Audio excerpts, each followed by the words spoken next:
Hi everyone. This week we had Pokemon Day news and a bunch of other news, so we're just going to jump right into it. Welcome to the PokeBeach.com podcast. My name is John. I go by Water Pokemon Master on the website, and I am joined today by the wonderful Justin Basil of JustinBasil.com. Also Iro, who Hi has decided to Iro. join me today. He's that way. Yeah, he's decided to play peekaboo. His cat is So his cat is right behind him for those of you listening, and he is named he's literally after on the back of my chair and he's throwing a tantrum. named after Iro from Avatar, which just got its live action release on Netflix. Indeed.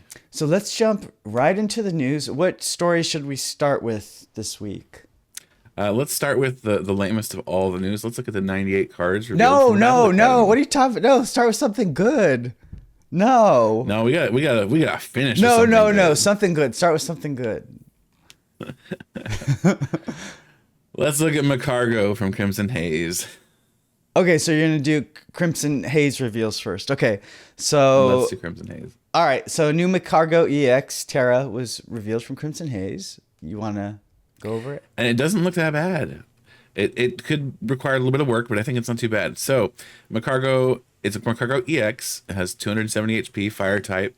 It is a Terra Pokemon, but it's still fire type, so boo, I guess. For fire colorless, it has the attack Hot Magma, which does 70 damage, and your opponent's active Pokemon is now burned. And then for fire colorless, it has Ground Burn, which does 140 damage, and each player discards the top card of their deck. So it does 140 more damage for each energy card discarded in this way. So you have a few different ways you can stack the top of your deck. You can use Cryptomaniac's Deciphering to load your side up, or you could use Team Yells or Team Star Grunt to put a energy attached to your opponent's active Pokemon to the top of their deck. So either way, you could get an energy on top of one of the decks to make sure that you're doing at least 280 damage. So that's pretty decent. The biggest concern, of course, is going to be the attack cost. You do have Mela to accelerate energy. You have Magma Base to accelerate energy. So it's not the end of the world. You also have EXP share, which helps you get some or keep some energy in play. So a little bit of a tough call, but not horrible. I think in a world with Welder, this card would be extraordinary. In our current one, it's probably just fair. Yeah, you know what's funny though is that Mac Cargo always gets a lot of love from creatures over the years. I don't know why. Like, there's been maybe like two decks that have had two powerful Macargo decks, I think, in the past that I can remember. I'm wondering if it's because it's a fire type, because fire Pokemon are a lot rarer, and anytime they get a chance to throw a what was last generation? We kept getting the same fire Pokemon over and over in every set. Do you remember that? Probably Scorch. Yeah. So they do that a lot because fire types are a lot rarer. So I think that's why we get a lot of I still feel like we have enough types. fire types that it's not that hard to do. Well, it's when a new generation good fire types. Well, I mean, when like a new generation starts, like fire types tend to be a little rare, so that's why they repeat them a lot. But but Macargo, like over the I guess you're saying like long term we have a lot of fire types. That's true. We do. But they can cycle them. Like, I mean, Macargo's Gen 2. Yeah. There's Ninetales. There's even just in the first few generations, there's enough fire type Pokemon that they can make quite a few of them. I don't think it's really that big of an argument. Is your cat Iro behind you? Is it a fire type? He just jumped off, and I feel like he's a firebender. Yeah. Mostly because of the heat he spews every time he complains that he's not being fed wet food. Oh, that's why I never gave my cat wet food. I didn't want him to know it exists. Yeah, I made the mistake. Okay, what other... Let's look at Cramorant and Applin from Crimson Haze. Where did that story go? Oh, I'm right on it. Okay, so Cramorant... Yeah. Cramorant is interesting, at least vaguely.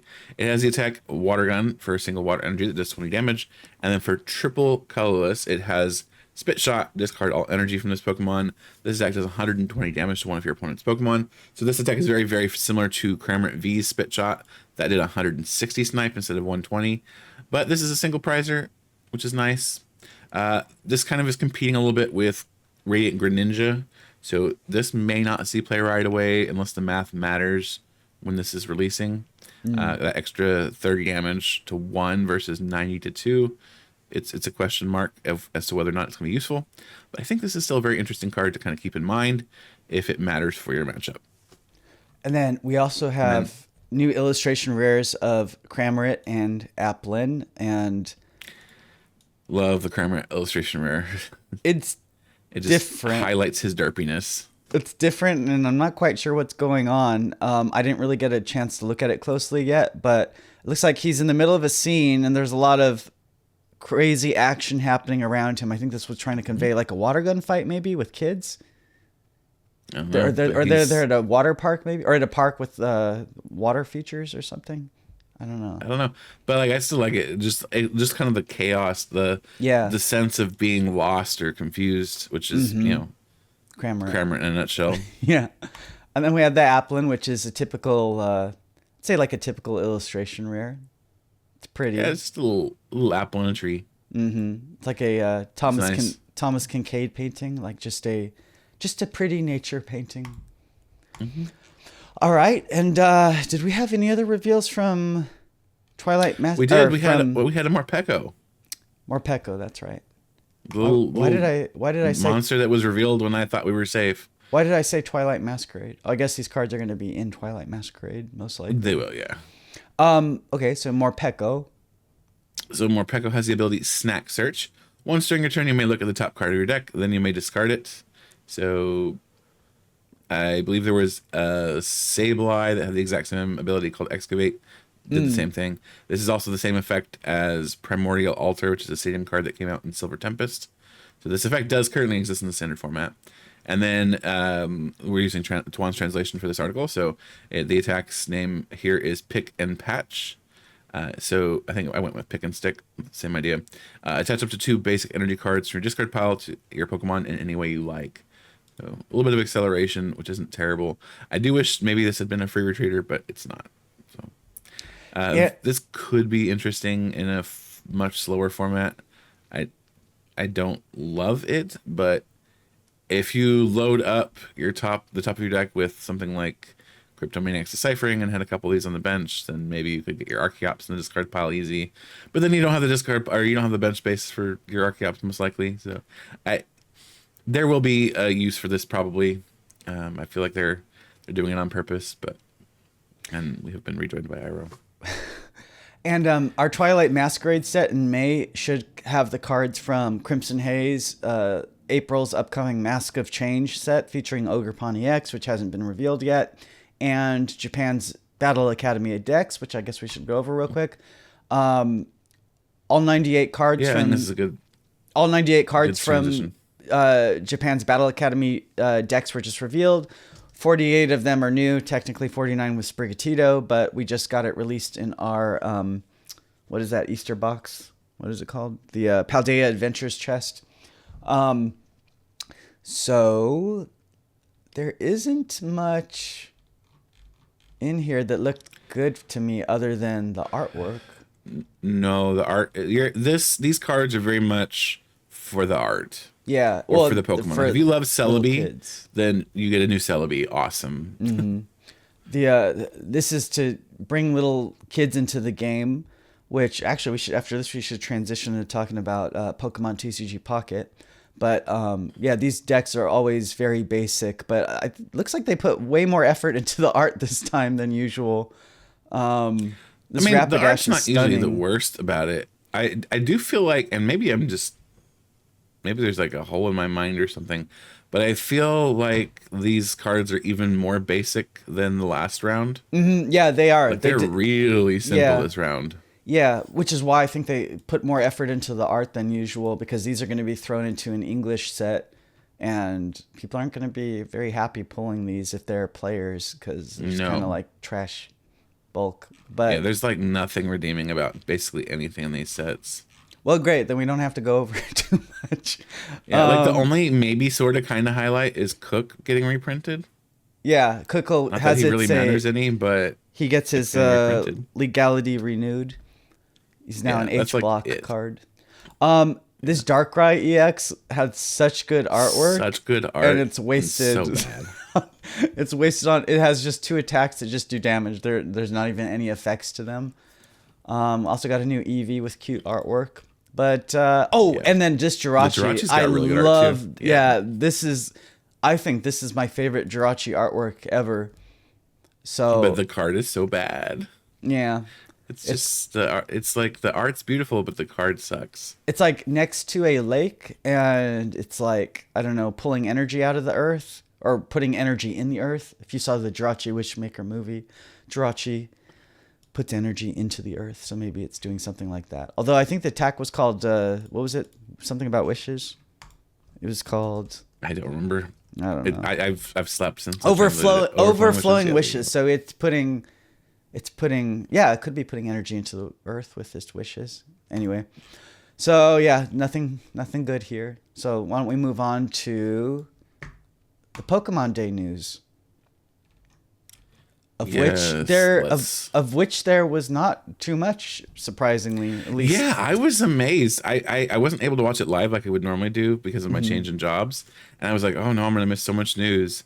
And then when I finally got a chance to actually sit down and look at the news, I was like, they didn't really have much this year. I know. Are they just I was sitting saving there it for the 30th anniversary? I was sitting there quietly cheering because I was like, yes, I only have to post 2 news stories. Because last year it was like 9 news stories, I think. Something like that. Yeah, it was a lot. And you had to help me too, because it was just thing after. What was it last year? It was we had the Walking Wake, Iron Leaves. We had the DLC. We had Pokemon Sleep, Pokemon TCG Classic. They had a bunch of things last year, but this year it was only Pokemon Legends ZA and Pokemon TCG Pocket. I mean, they had other announcements, but these were the big relevant ones. but the that ones we would of any post about. significance. Like nobody really cares about Masters EX or No, at least our Cafe Remix. At least our website viewers don't as much. But okay, so Pokemon TCG Pocket was announced. It's an Android and iOS app that'll be launching later this year. We don't know when, but this is a app that allows you to open virtual booster packs to collect digital Pokemon cards. You can open 2 packs per day at no cost. You can also trade cards in the app. It's classified as a free to start app, which means you get some free stuff, but you're gonna have to pay to really use it. So the thing about the cards in this app is that they are very simple, and they, at least the lower rarity cards, reuse artwork from sets over the years. So like this Vaporeon, this Haunter, or maybe I don't know if those were, but there's a lot of cards that are reusing artwork in these. And then the higher rarities, such as this Meowth, this Moltres EX, this Pikachu EX, this Charizard EX, have brand new artwork that is exclusive just to the app. So this app is going to feature cards with special 3D effects, as you can see here on this Charizard EX. It's got like fire effects in front of it, and you can like spin the card in the app and it rotates and like is 3D. And then there's also these cards called immersive cards, like this Pikachu EX right here, which you can jump into the artwork of the card and see the expanded world within that artwork that you don't see when you are looking just at the card's normal view. So here it's showing like there's Butterfree, Nidoran, Ponyta, Poliwag in the background of the card, or in the extended world of the card. So it's pretty cool, at least the artwork. So as I mentioned, they'll only have cards that appear in the app. As you can see here, these won't be printed, at least from what we know now. The cards are using illustrations from as far back as base set. You can see here this Slowpoke is from Fossil. In the app, it has a Tail Whap attack, and it has a more modern template. But when you compare it to the original Fossil Slowpoke, it had a spacing out attack, a scavenge attack, a lot more effects. It had different HP. Here's a Hitmonlee that I think is from a Neo set. Or was it? Yeah, Neo set. Was it Neo Discovery? No, it wasn't. I can't remember. It's got a stretch kick attack in the app, but in real life it had, this was Neo Destiny. It had a 1-2 kick attack and a heal drop attack. And then here's the Gardevoir from the illustration contest. It was originally a fairy type when they printed it a few years ago, but in the app it's a psychic type, and it even has an ability which it didn't have on the physical card. So basically the cards are completely different, and they'll be simpler and presumably they will have their own metagame in this app.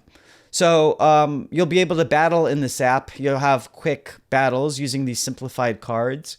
The mechanics are simpler, and equivalent to the My First Battle products that released last September. Like they have an energy zone. The attacks are very simple.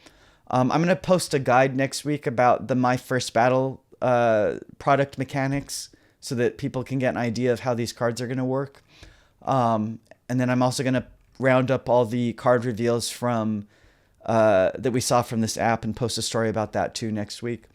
But here's all the cards that were revealed in Japanese, and we had a couple in English. Here's this like Kangaskhan that is like one of the rarest cards in the world. The artwork, it's that tournament promo that there weren't many of them released. And it's extremely rare and extremely valuable, but they're just throwing it into this app on a Kangaskhan with a, 30 times damage attack. So, and then we have to mention that the this kind of went viral, I guess, on other news, on larger gaming outlets. But they finally fixed the Pokeball on the back of the cards. You can see here that the Pokeball is opening correctly on real Pokemon cards. Well, on the ones published by TPCI, right, with the older card back, the Japanese card backs have been fixed for a long time. Yeah, but Wizards, it was also. Why do I not have a card in front of me to pull out? Oh my God, where are all my cards? I organized my desk a few weeks ago. Well, just look at your own Pokemon cards. If you flip them over, how do I not have a card on my desk right now? If you flip them over, the Pokeball is the. Oh, good.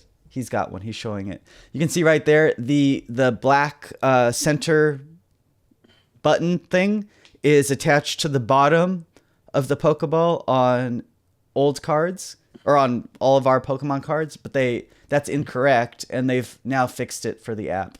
Just kind of a fun little thing to note. So I wanted. Oh, I'm sorry. Did you have something to say? I was going to say that they never really fixed it for us because they've never changed our card back. No. If they were to change our card back, I would hope they would either go to the one that they're using here or to the Japanese card back just so they match. Yeah, I think they probably didn't change it to keep it consistent. Japan changed it, back in... was it the end of Gen 2, I think? I'm having trouble remembering. Was it that far back? Yeah, so... I was thinking it was Diamond Pearl, but it might be... I can't remember. I'd have to look it up. Because the Palace format goes all the way back to Diamond Pearl. I think it's Diamond Pearl. Look it up. Because that would have been when the card.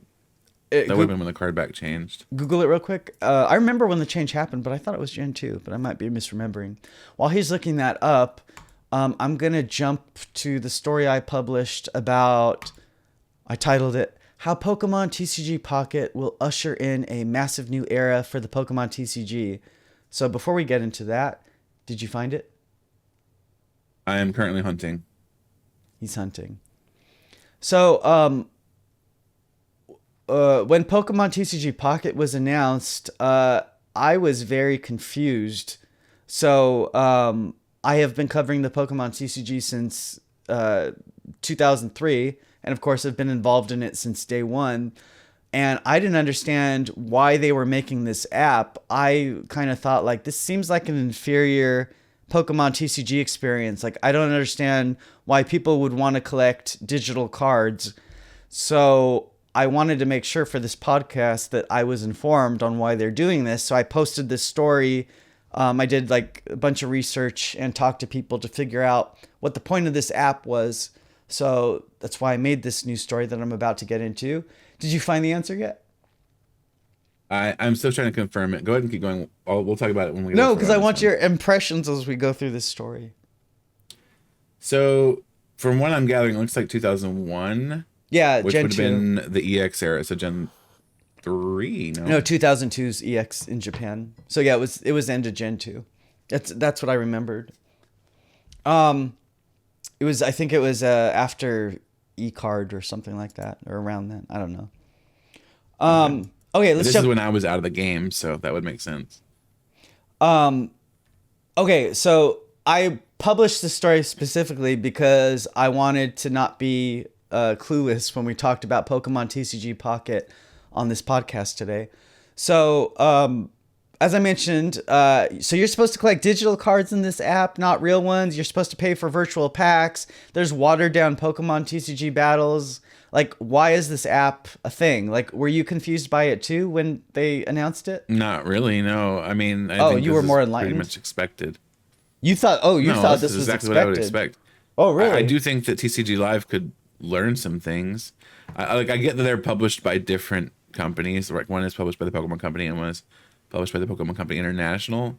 But there are a lot of things that fans expected TCG Live to do. TCG Pocket is doing. No, what I mean is, like, you expect them to publish an or have like some kind of experience where you're collecting digital cards and paying for virtual booster packs like that? You thought that was expected? Yeah, that was very expected for TCG Live. It wasn't there, but it was expected.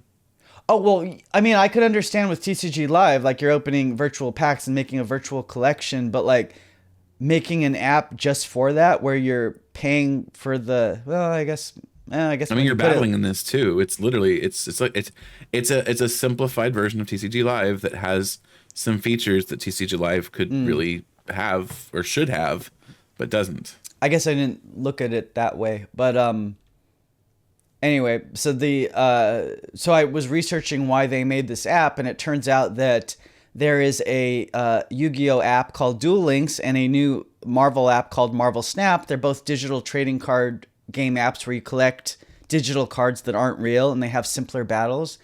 And basically, these have made millions of dollars and have garnered millions and millions of downloads. Yu-Gi-Oh! Duel Links, as of September 2022, had over 150 million downloads worldwide. Marvel Snap launched in 2023 officially and made over 100 million in revenue in just by August 2023. So basically, Pokemon decided to make these apps, presumably to enter this space where these simplified digital collecting, simplified TCG battle apps exist for other franchises. So they wanted to introduce their own. And then I talked to a couple of people who explained to me that the appeal of this app specifically and Yu-Gi-Oh! Duel Links, which is what Pokemon's kind of copying with this app, is that it makes the Pokemon TCG much more accessible to a casual fan. You don't have to go to a store, find booster packs, spend $5 on a pack. You can just conveniently open the packs from your phone at any time. You don't have to hunt them down. You can make a digital collection on the go. You don't have the sort of hassles of having a physical collection that you have to keep track of and maintain. So it just makes the TCG much easier to collect and battle with for ultra casual fans. And I guess it makes sense. Like, again, like I've been following the card game since the beginning, and I guess to me it was a surprise. And I never really thought about this before, that accessibility could be an issue for the card game. But when you think about it, like little kids, like they can't just hop in this car and go to a store. Like, and especially nowadays with how much the card game, with how popular it is, and you go to the stores and it's all wiped off the shelves. Like my Walmart, I haven't seen the TCG there in forever, and they stock it, but every time I'm there, they don't have it. So I guess for like little kids and people on the go, it's just easy to build your own collection and battle people. And both of the people I talked to for this story, who are both dual Pokemon and Yu-Gi-Oh players, they said that Yu-Gi-Oh! Duel Links has its own metagame. So it's got simplified cards, but it has its own metagame. So we're expecting that Pokemon TCG Pocket is going to have its own metagame, its own decks, its own. I mean, it's almost a different game completely. Yeah. Like it uses some of the same mechanics, but ultimately it is a different game. There's no real carryover on the real game to Pocket. Well, no, it's generally the same idea. It's the same Pokemon game. They've just simplified things. I didn't actually look into the My First Battle mechanics when it was revealed. I saw that they had Energy Zone and all that when they released the product, but I didn't look into it further. I just kind of ignored that product because I thought it was just for little kids. But then now it looks like they're adopting those mechanics for this. So that's why next week I'm going to post a story that goes into more research about it. But this will presumably have its own metagame. Like I think the decks are even smaller. Like there's 17 card decks. I have to double check that. So tiny. But yeah. Do you remember how many prize tokens it is in my first battle? Was it 4? Can't remember. Yeah, they have the prize tokens too. So I'll post more research about this next week. But yeah, so that's the appeal of it, is that it'll be quick, fun battles, simplified three battles, tokens. 3 prize tokens. It'll be quick, simplified battles for people on the go. You know, you can get a little battle action in, you can collect your digital collection, and then hopefully it'll have some carryover, bringing some new players into the game, some new collectors. I think that's also a goal of this, to translate those into people who buy the physical product and go to, you know, real tournaments. And then there was also a lot of concern I saw when this was revealed, actually even from big gaming websites who surprisingly didn't do their research, that they thought this app was going to be bad because Pokemon TCG Live, as many people know, is buggy and bad. But Pokemon TCG Pocket is going to be developed by Creatures and DNA, who made Pokemon Masters EX. So TPCI is not involved in the programming of this app, as far as we know. It's going to be Creatures, the original creators of the game, and DNA. So we don't have to worry about that, about, you know, TPCI's constrained budget like they seem to have with Pokemon TCG Live. So 2 different teams of people working on these. One thing I wanted to point out too, we were talking about how this is very similar to My First Battle. I don't know if you noticed, but these cards do have a weakness and a retreat cost. And they still don't have resistance. Yeah, they don't have resistance. The My First Battle cards don't have that at all. So they're not quite the same. No, I didn't mean to say they're the same, but they borrow the mechanics from there. So like they have the prize zone, the energy zone, the prize tokens. I'm not too informed on it yet because I have to look into it again, because I didn't look into it. I'll say I'm looking forward to the article that you're going to be writing on it, because I'm going to have to dive into it myself. Yeah, it'll be, I mean, I honestly have not really played Pokemon TCG Live, and I've mentioned this before on the podcast, it's hard for me to keep up with the game because I'm in film and doing this website. So this app, actually, after talking to these people that I talked to who play the Yu-Gi-Oh version, this seems a little appealing to me, actually. So if it's this simple to open cards and play, I probably will do it. So I'm just a little worried about the complexity of the game, because it seems like not even quite Battle Academy levels of simple. I would really hoping that I get their small decks, I get they're supposed to be simpler, but I do wonder how much actual strategy is going to be involved. Oh, you're saying it might be 17 card deck with basically everything just attached to energy and attack. 17 card deck's not confirmed. I have to look into that. But even still, like whatever number it actually is, you're saying that you're saying there might a whole lot of complexity to these cards. Yeah, you're saying there might not be pleasure in playing this if you're maybe an adult. Maybe I don't know. It may be too simple, because like Duel Links, we talked about Duel Links and how this is similar to Duel Links, but Duel Links is there's still complexity. This not like the most complex card we saw was the Gardevoir.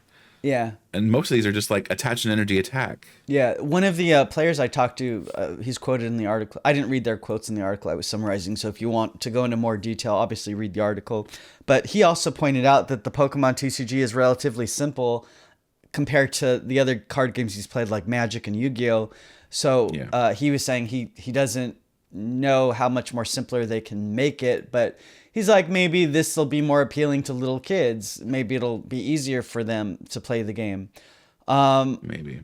I personally don't think the card game's that hard to learn for little kids that I've seen. No, it's not. But I don't know. Pokemon definitely has a wider range of players than Yu-Gi-Oh! And Magic the Gathering. Like, those tend to skew older. Pokemon is literally, I don't know, 4-year-olds all the way up to 100-year-olds. So there might be some... I mean, to be fair, we skew older too, but we also have a lot more kids I don't still. know.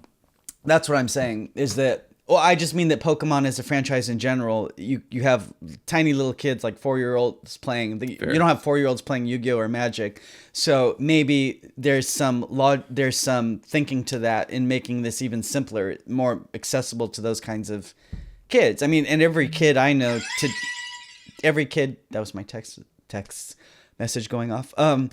Every kid today that I see, when I'm out at restaurants eating with my friends, going out, whatever, I'm always looking around. Again, I'm a filmmaker, storyteller. I like to observe people, and I see that everybody has phones today, even little kids. I would never, when I have kids, I'm never letting them have. I don't know. I'm not letting them have phones for a long time. But little kids are constantly on their phones. I go to Home Depot, they're in the carts. They're playing on their phones. Now, God, I sound so old. When I was little and going to Home Depot, Ace Hardware and stuff, I was exploring the stores because my parents encouraged me. And, but today kids are addicted to those phones.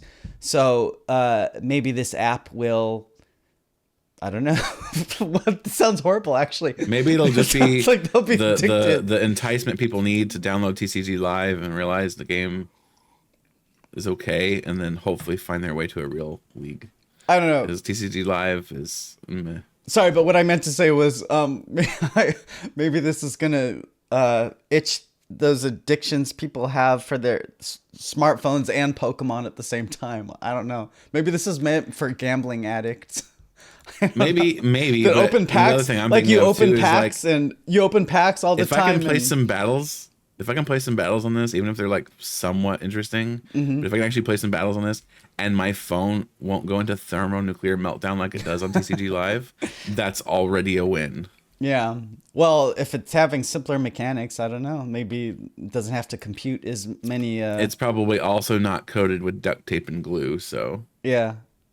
Yeah, I mean, the Pokemon TCG Live development team, I can imagine they are looking at this app with much sorrow and envy and wondering why they don't have the same budget. They probably have known about this for a while, I would imagine. No, you would be surprised, actually. TPCI tends to keep things on a need-to-know basis. Like, they separate projects a lot. Like, I'm not going to say what I've heard before, but, like, there's the people who develop these things are often just as surprised as we are to see announcements.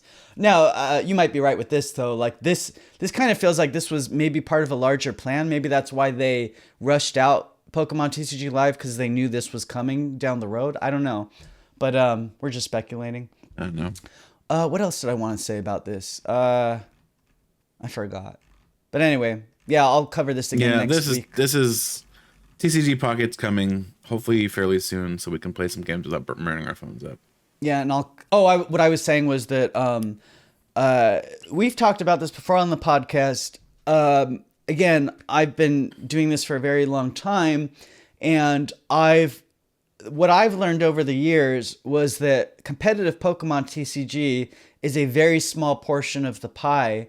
So I always thought that Pokemon TCG Live wasn't getting the budget that it should get because the competitive game just doesn't make as much money for them.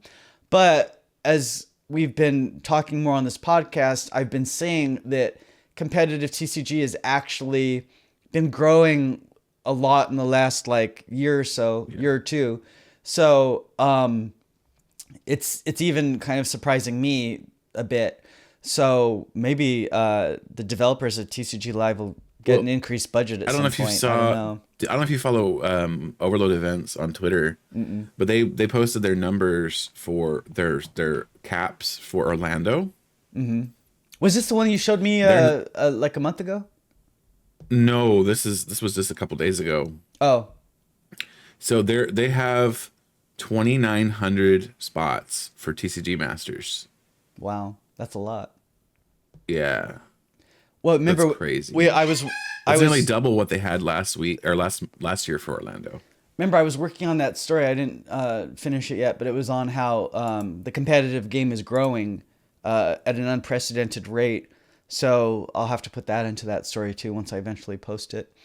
Because that's also hopefully we can get some updated numbers from their their numbers too, because the ones they have were from before registration opened for Wave 2. So hopefully we get some updated numbers.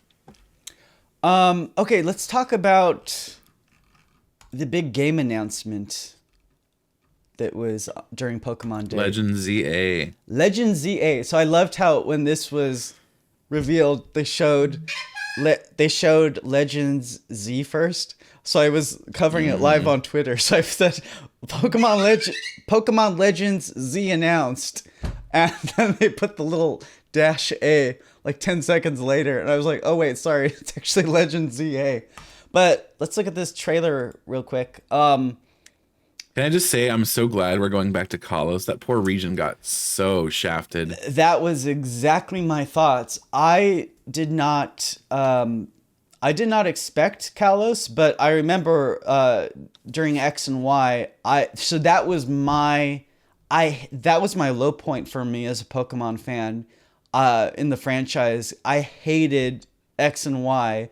I hated the transition to 3D. I hated that X and Y story was so underdeveloped. I hated that, we had so much story in black and white, and we had so much lore with the legendaries in Diamond and Pearl, and then X and Y was just like nothing. So it's amazing to me because like I've gone back and I've played black and white, I've played X and Y, I've played Sun and Moon, I've played all of them, and like for me the low point is still black and white. Oh well. It was around, Gen 5, 6. That was the overall low point for me as a fan. But X and Y was personally for me like my lowest point, because I just I didn't like anything they were doing, and so real quick, so we're looking at. I've been playing the trailer here in the background. So this game is only going to take place in Lumio City. It's a game purely about the city. So I imagine that there's going to be some sort of time shenanigans, like we see the city develop over the years. It'll maybe like we'll start out in the past and then go to the future or something like that. Like we see the city at different points in time. I don't know, but it's going to probably be something like that because it's a legend. I can see this as Game Freak kind of exploring how they can work in like indoor spaces in the next generation. Yeah. Kind of like how they explored how the wild area would work for this generation in Legends Arceus. That's what I tweeted was that I think their development cycle is so quick that they kind of have to do things by the, what is the expression? What's that expression? By the seat, fly to their pants? What's that? I can't think right now. What is that expression? You know what I mean, right? Seat of their pants? You know what I mean. So they have to pump out new games all the time, but I think they're using these games as projects to figure out things as they go.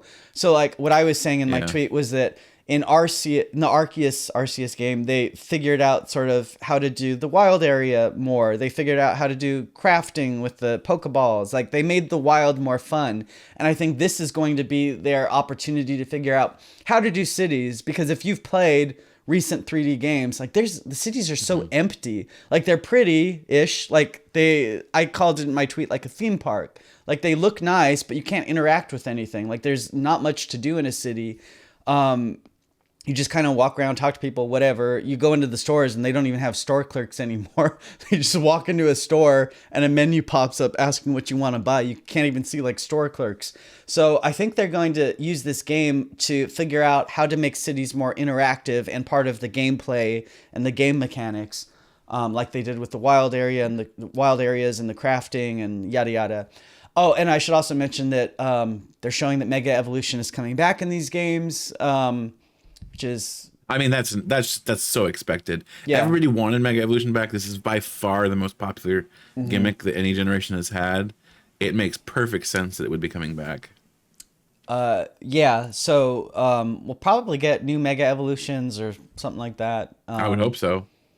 And it was so funny because like we thought there was going to be a Pokemon Z after X and Y, but they went straight to Sun and Moon. And threw Zygarde's perfect form into Sun and Moon, right? I think that's what they did. Yeah. which is weird to me, but I do think there was one planned. Yeah. I just think they couldn't get it out fast enough. Something, it feels like something happened. Because we don't know. That was around the time of the 20th anniversary, right? Would have been around that time frame. I don't remember. I think they wanted to crank out Sun and Moon for that, probably. Do you have trouble I don't know if I'm just getting older. Do you have trouble like separating generations now? Like they kind of blur together. Like I know gens 1 through 4 perfectly, but then after Gen 5, like all the starters start to blend together to me. Like I can't remember which generation they're from. Problem. Oh, maybe it's just me. But I have trouble remembering like the start and end of generations, and like last night I was trying to remember like which generation was like there was Diancie and Carbink.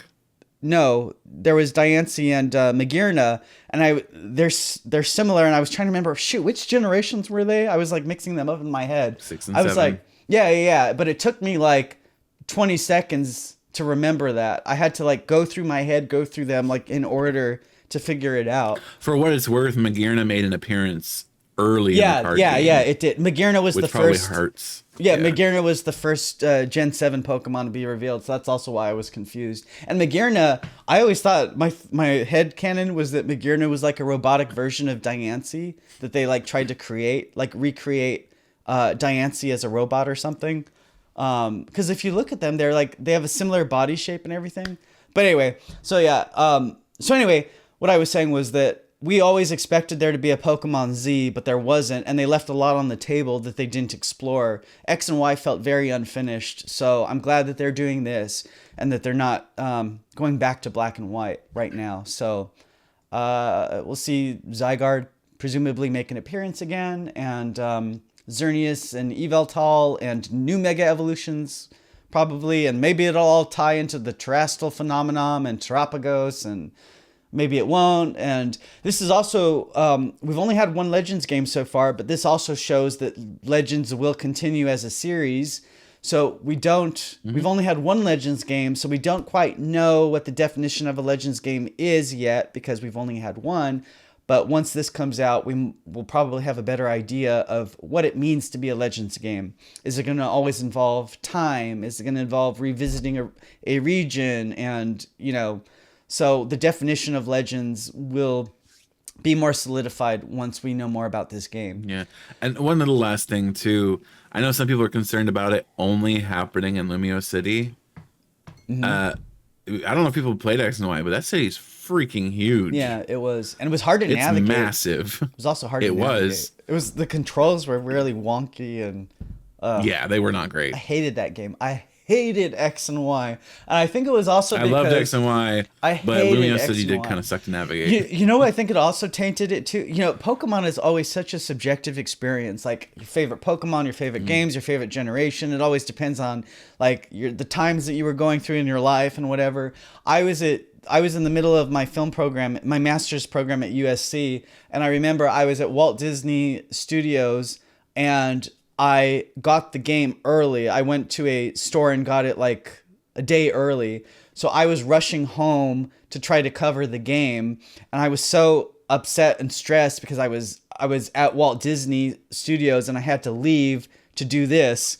And so I think that kind of tainted it a bit for me. And then I started playing it like 9 p.m. and I hadn't slept, and I was trying to do coverage of it for the website back when we used to do video game coverage, and I was not happy about it. So I think that might have tainted it for me a bit, the subjective experience. And then I didn't like the transition to 3D. And then also at E3, so another thing that happened was, I don't know if you remember, but at E3, I was the first to post all of the big news that they had for X and Y, because it was on a TV screen at E3 in Los Angeles, and I thought that trailer was public, that they were showing it publicly. So I reported on like Sky Battles and new Pokemon that were revealed and everything. And I was at E3 covering this, and later in the day, they had their entire press conference where they invited everybody and they revealed all of that. And it turned out that the trailer that I saw on one of the TVs on the floor at E3 was not supposed to be showing the trailer that early. So I accidentally revealed all of their big announcements that were going to come out that day. Oh, and no. they at the convention treated me like crap because they were not happy that I did that, but I didn't know that it wasn't supposed to be revealed because it was on the little TV screen on the floor at the convention. So they got really mad at me, and it's not like, I mean, I wouldn't have posted it had I known, but I had no idea. So they got mad at me, and that also kind of tainted it in my head, and X and Y generation. So yeah, anytime I there's think it's interesting though, because like XY's generation also was the peak for the anime. The anime has not been as good since X and Y.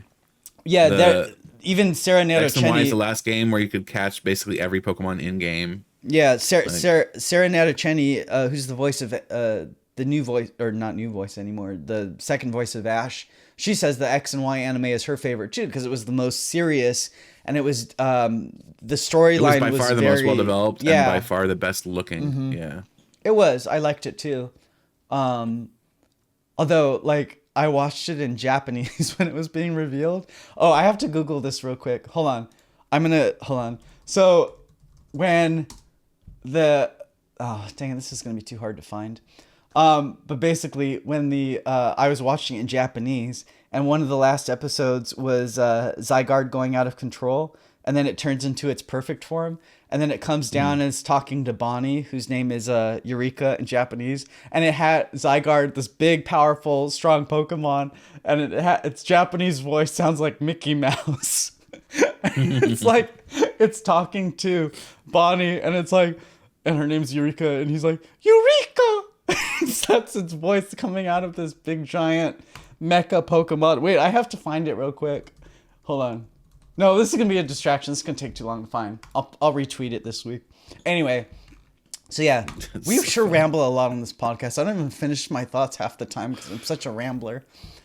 So Okay. there were a couple of cards we missed from Crimson Haze we should probably hit up. No. There was Love Ball and the Infernape line.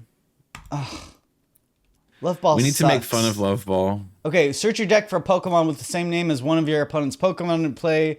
Reveal it, put it into your hand, then shuffle your deck. Yeah, okay, we know you're really gonna use this for mirror match decks. That was the first thing I thought. Even a mirror match, like unless we have something on the lines of like Lugia back in Silver Tempest's format, I don't think this card sees as much play at all. This is actually, I hope we never come to a part where this is that good. yeah, because that's exactly what I was thinking when it was revealed. Because like this, if this card is seeing play, that's a sign of a unhealthy format. So, Yeah. And then Stefan, who posted this, also said that he also pointed out that now all of the original Apricorn Pokeballs have cards except for Moonball. But Moonball could come in this set because the set features Blood Moon, Ursa Luna.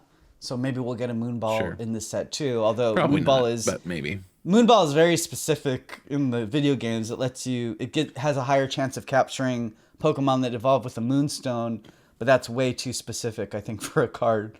It's like, what is it going to say? Like, search your deck for, what, a Nidorino, Clefairy, who else evolves with a Moonstone? Can't remember. Anyway, okay, Love Ball sucks. Yeah, it's pretty narrow. It does suck. The last of those reveals were the Infernape line, Pinsir, and some illustration rares. Oh, it was on the second page. Oh, that's right. 'Cause it was on the second page. Hey, yeah, we got new Pinsir. Yeah, the Pinsir art's cool. The Infernape line's pretty nice. Well, let's show. Okay, here's Pinsir illustration rare. Cute little Pinsir. They've been trying. Did you see that anime episode where Pinsir is? They dress it up and everything. For the Heracross love story. Yeah, it's got like Or which makeup one? on and no, the Pinsir had like makeup on and everything. Anyway, they tried to make Pinsir look beautiful, and now they're trying to make Pinsir look cute because it's pretty ugly. Okay, Infernape. So Infernape is a stage 2 that has a 140 HP fire type. Has the ability Fire Dancing. Once during your turn, you may attach a basic fire energy, a basic fighting energy, or one of each from your hand to your Pokemon any way you like. And then it has the attack Scorching Fire for fire colorless. Does 200 damage. Discard an energy from this Pokemon. So 200 damage is not terrible. And here's its art. Maybe they intend for you to pair this up with Macargo. Oh, maybe, yeah. A couple of stage lines, right? Yeah. Um, and the artwork for the regular one has moon in the background because it's a, excuse me, moon themed set. Pretty illustration rare. Looks it's like a close-up shot, which illustration rares tend to be more wide shots, like they show a Pokemon in their environment. But this one is a close-up, which is a little unusual. We are sure jumping around a lot with this podcast episode. Okay, what else did we have this week? So we have the eBay story and we have the stupid Pikachu story. Yeah. Was that it for... I think that's it. Okay, cool. So we'll talk about... Oh, no. And then, sorry, going back to Pokemon Day, they also were releasing teaser images counting down to Pokemon Day. And for their trading card game teaser image, they showed Ogerpon here with her teal mask. They showed a fighting type Terra Greninja EX and a illustration rare of Eevee. So we know these will be coming in an upcoming set. They did not reveal these on Pokemon Day, but we know they are coming. We already knew Terra Ogerpon EX was coming, so that's not a surprise. This could be from her card or maybe booster pack artwork. But yeah, they are coming, and here is their artwork teased. And yeah. All right, and then we have a story about eBay publishing Pokemon TCG stats for 2023. On Pokemon Day on Tuesday, they had a Catch 151 campaign where they partnered with certain eBay sellers to sell Pokemon cards starting at $1.51. Or sorry, the bid started at $1.51. Don't feel bad if you missed out because most of the auctions sold for above market price. And to promote this campaign, they released some stats about how the Pokemon TCG performed on their platform in 2023. So in 2023, eBay users searched for Pokemon items more than 400 times a minute globally on average. The most searched characters were Charizard, followed by Pikachu and Mew. The most expensive Pokemon TCG items sold were a Charizard base set first edition Shadowless card for $217,000 in November. A Charizard Disco Holo test print in August 2023 for $125,000. That's a print of Charizard using it was a test print that used a different kind of holo. So it's one of the earliest English cards. Never officially released, of course, because it was a test print. And then there was also another Disco Holo Charizard test print that sold in August 2023 for $100,000. And then another stat they posted was that in October 23, the month after the Van Gogh Museum promotion, users searched for Pikachu Van Gogh nearly 40,000 times per day on average. So that's a lot of searches for that card.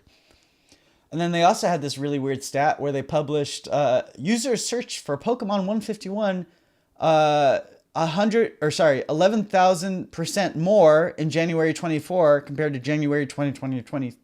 Oh my God, I am stuttering from this coffee. Users searched for Pokemon 151 11,000% more in January 2024 compared to January 2023. So eBay seems to be oblivious here to the fact that there was a Pokemon 151 set released in October 2023. So I don't know why they pointed out that stat, but anyway, they don't seem to know the card game that well. Who knows? So these were the stats. They just want to sell stuff on their site. Or they made up, or I said in the story, they published that stat to kind of advertise their 151 campaign here to people who don't know about Pokemon. I don't know, to make it sound like, this is a big deal. But so those were the stats they published. I was actually a little surprised because 400 times a minute globally, people were searching for Pokemon. I kind of thought it would be more than that. No, I think it has more to do with eBay than Pokemon. Yeah, because like eBay is doesn't even exist in Japan. Yeah, it's big in America. It is in other countries, but Yeah, this gives us some insight to how the Pokemon TCG is doing. But we don't really have a frame of reference to compare this to previous years, so it's just interesting. Yeah. But yeah, Maybe next year. yeah, maybe next year they'll post and we can follow it. You know what'd be interesting actually is to check the website stats over the years to see because I think I started using Google Analytics in like, what was it, maybe 2006, and the website started in 2003. So it'd be interesting to see how much the Rise and fall. yeah, like where the dips are and stuff. I should look into that. All right, our last news story. News story time. Yeah, there's another idea for a news story. I'll add it to the list, the ever-growing list. All right, that's why I've been like, did you notice I've been posting like these sort of essay stories lately? Yeah. Because I'm like, I have a list now of things, and as I mentioned in previous podcasts, I'm getting up at 7 every day.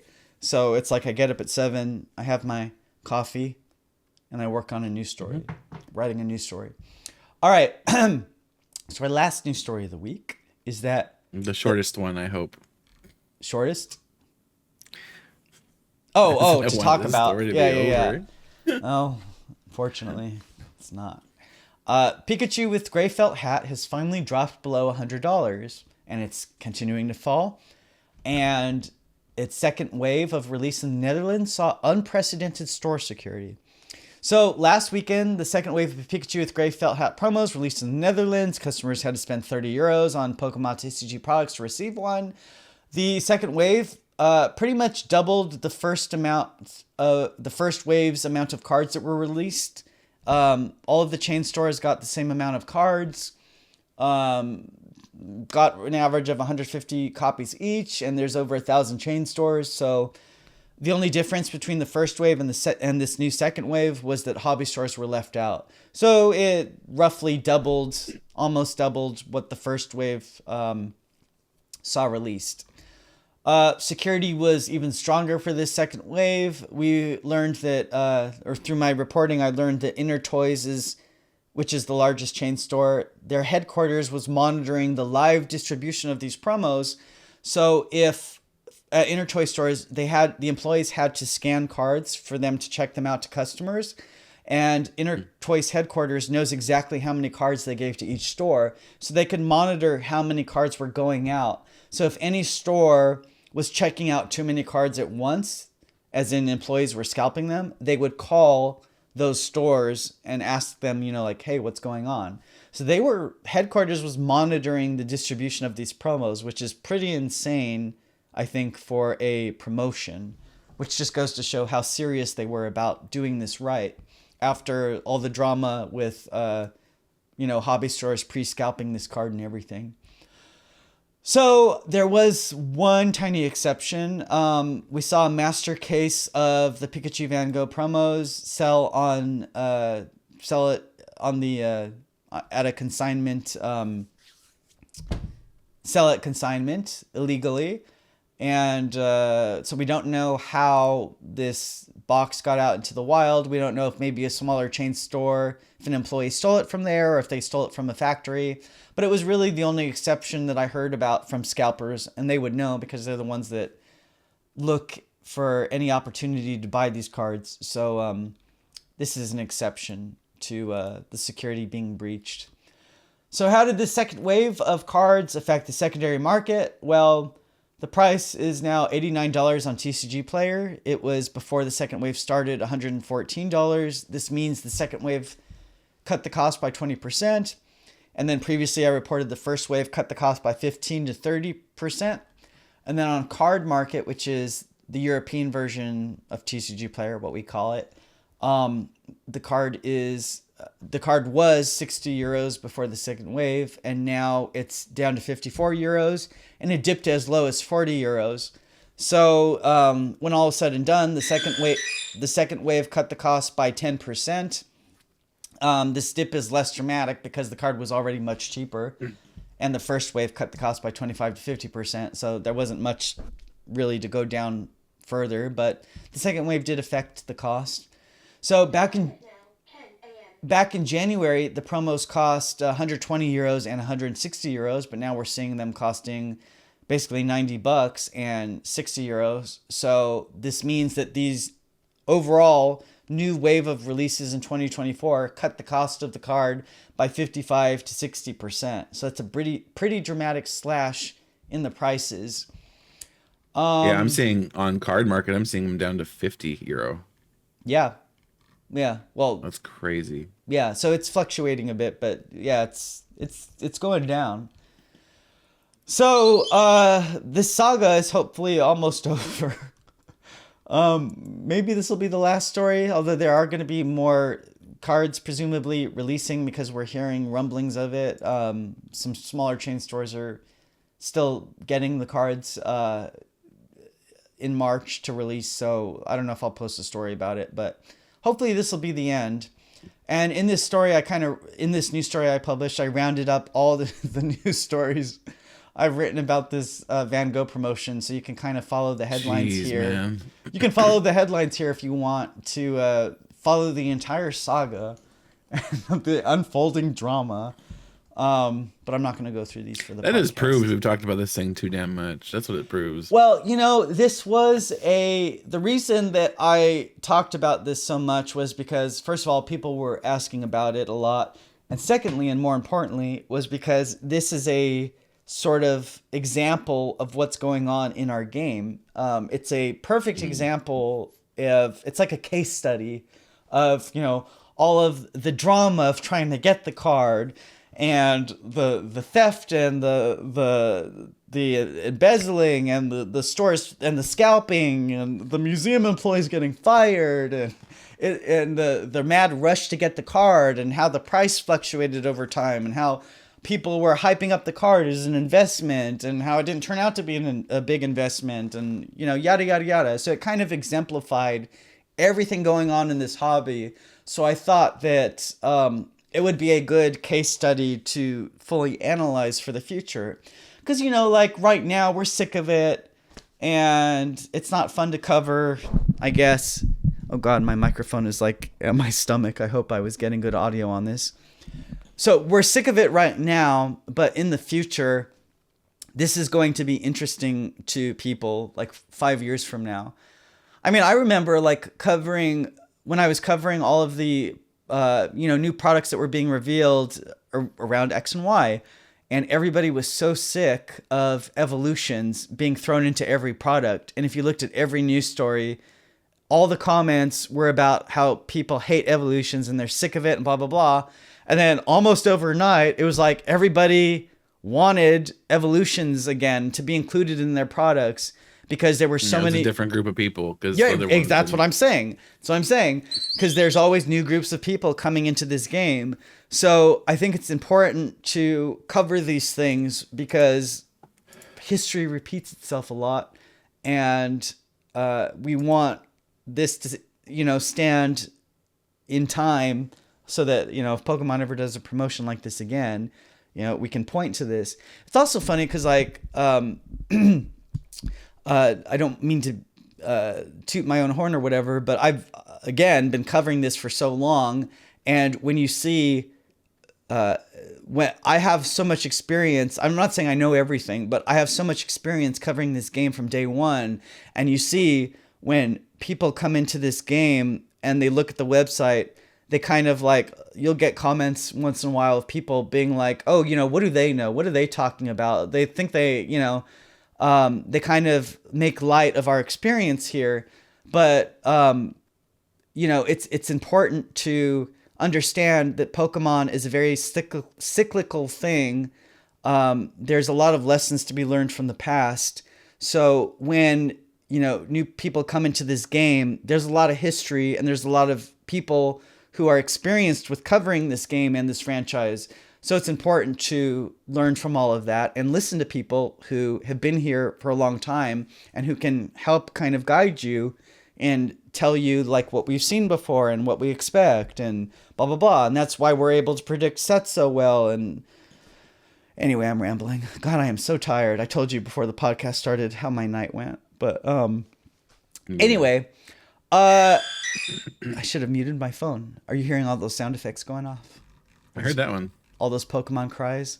Those are all my notifications. Because on Android, you can do custom notifications.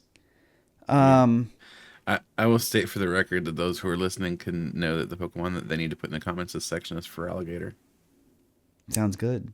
Was that because of the card reveal the other week? The card that well, last night I did a live stream where we tested for alligator from the upcoming Temporal Forces set, and it didn't do too bad. So, I've my first big tournament was a Super Trainer Showdown in 2001, and I played the Riptide for alligator deck, and I love that deck. It was one of my you had to put the water energies into the discard pile, and then I think the amount of damage for alligator depended on how much water energy were in there, and then you shuffled them back into your deck, and then you used I don't know, something like that. I don't remember the strategy, but I have fond memories of for alligator.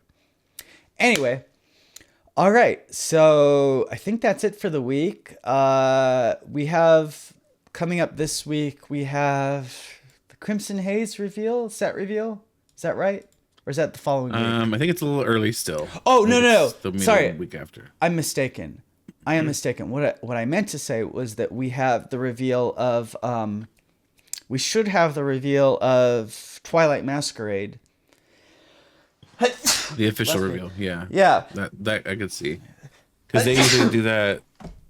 No, yeah. They usually do that around the same time frame as the pre-releases for the previous set. So yeah. So, but last time they did it later by a week, so it'll be either this week or the following week. I don't know why last time for Temporal Forces they revealed it so late, but yeah, we might get the reveal of Twilight Masquerade this week, and then I'll have a bunch of other essay news stories I'm working on that I'll post this week. But I don't know what other news we're expecting this coming week. Let me check I mean, hopefully we just get something that's unexpected and interesting. I love those kinds of reveals. Yeah, well, we usually get like one thing a week, but yeah, I'm not expecting too much this week in terms of expected news, except for that set reveal.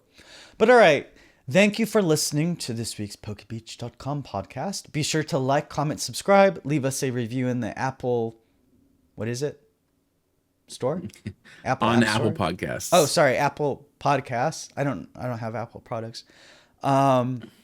We appreciate all of you listening. We love reading your comments. And don't always respond, but I read everything, and I appreciate everybody participating. We love listening to what you have to say. So be sure to comment below and share the podcast with people. Spread the news.